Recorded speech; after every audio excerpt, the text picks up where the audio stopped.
Hi everybody, I'm Stefan for phototuts.com, and in this tutorial I'm going to show you how to fix lens distortion caused by the lens of your camera.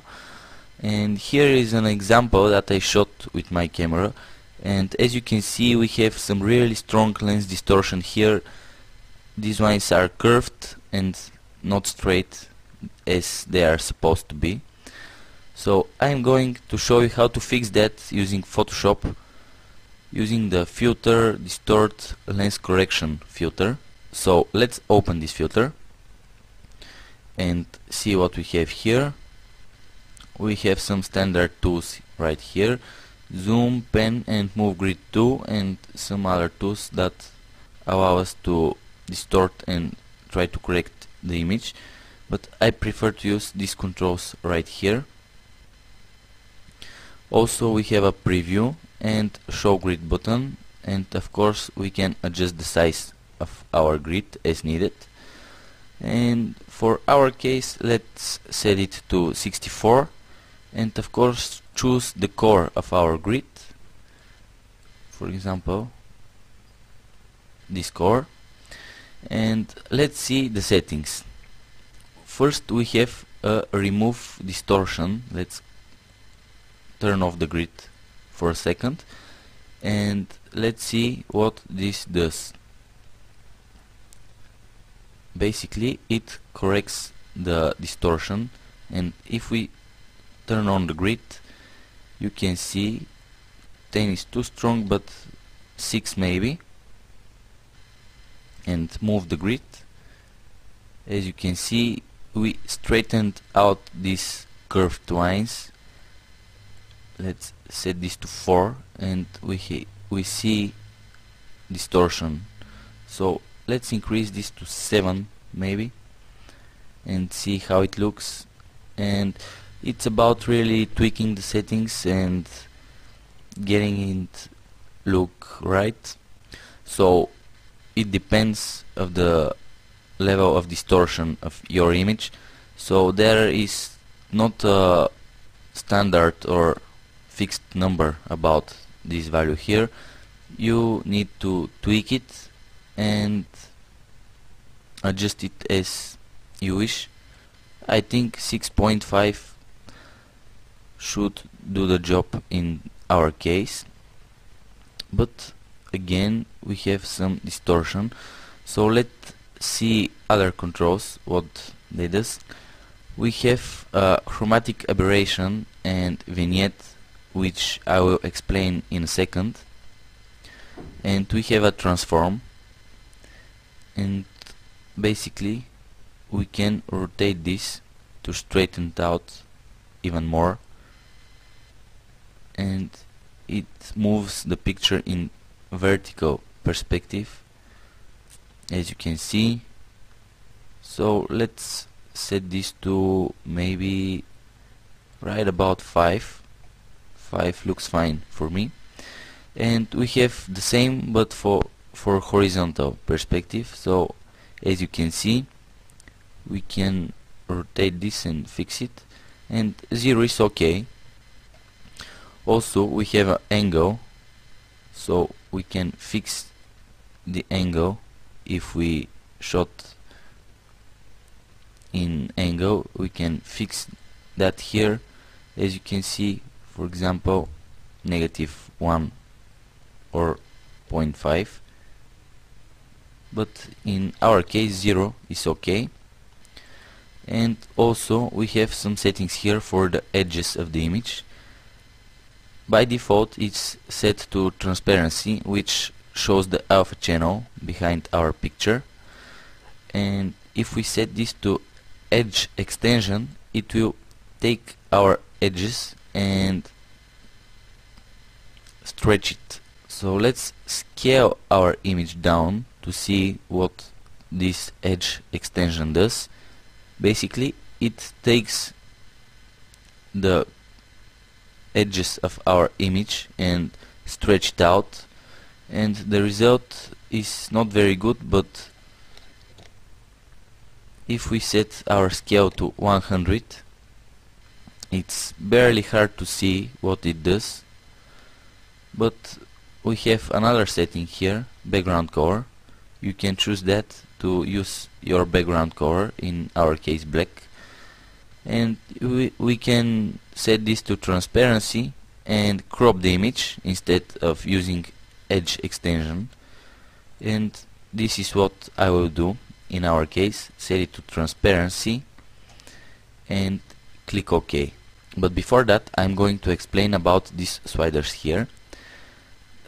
These sliders are meant to fix chromatic aberrations, which are also caused by the camera lens, and vignetting, which is also caused by the lens. And you can fix these artifacts, but you can't expect great results if the chromatic aberration is too much or the vignetting is too strong, etc. This can fix a small artifacts like a little bit of chromatic aberration or just a bit of vignetting. So let's click OK to show you an example of chromatic aberration. Let's see this picture, and this is a normal picture here, and this is a picture with chromatic aberration. And what the chromatic aberration does, it just splits the RGB channels. As you can see, we can see a lot of blue and green and red and so on.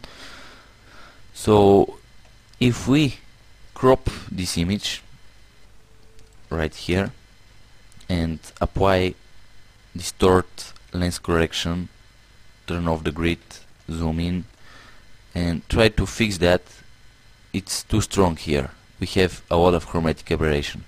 So even if we try to bring it down, it won't work, as you can see. Let's see here the edges of the building. If we increase that or knock it back to 0, you can see we have some chromatic aberration here. But if we turn it to -100, you can see our greens here are almost disappeared. They are gone already, but we have a lot of chromatic aberration here, and that can be fixed by using these settings. And that's why it can help you in some cases, but you can't expect to fix something like that. And about vignetting, what the vignetting does is darken the corners of the picture, and this is also caused by the lens because it creates a white fall off, and the corners of the picture are normally darkened in some cheaper lenses.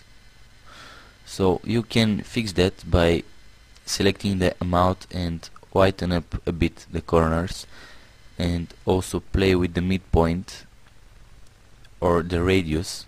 As you can see, when I bring this down to 0, my radius is really small, and if I increase it, it grows up and barely whiten up the edges here. So everything here needs tweaking. It depends of your picture, and the vignette, you can darken it if the edges are whitened, then the center of your picture, on whiten it to fix the vignetting. So that's how you can fix some of the artifacts and things caused by the lens. Let's close this, come back to our original image, and let's see what we can do to fix it. Come to image, canvas size, and let's set the canvas size to maybe around 200 pixels less or so, to see how it will look, and just select the move tool and move the picture. And if you see some more distortion here, let's see how it will look. We see that the end of this line, it ends here, but the other line ends here, so we need to fix it. And just drag these guides here to see how it looks. Come to File, come to Edit, Edit, Transform, Distort, and now you can select a point and drag it to fix the image. So try to match it like so, move this point here like so, maybe this point a bit, and hit enter to apply the transformation. And now let's turn off the guides and see how our image looks. And this is the final image, and this is the image without any lens correction. As you can see, the difference is significant. So that's one way how you can fix your images, and I hope you liked this tutorial and learned something about lens correction in Photoshop, and I really hope it will help you to fix your broken images, to fix the lens distortion, and if you have a bit of chromatic aberration and vignetting, you can also try to fix that. So once again, I'm Stefan for phototuts.com, and we'll see you next time.